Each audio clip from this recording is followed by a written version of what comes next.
শুনছো? বলো না। এই আমাকে একটা গান শোনাবে? তোমাকে গান শোনাবো? হ্যাঁ শোনাতে পারি, একটি শর্ত আছে। কি শর্ত আছে বলো?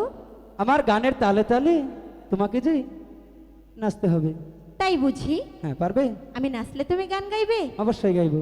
ঠিক আছে, দেখি আমি কত নাচতে পারি আর বাউল কত গাইতে পারে। ঠিক আছে। আরে ভালো কইরা বাজারে দোতারা সুন্দরী সাথী নাচে। আরে ভালো কইরা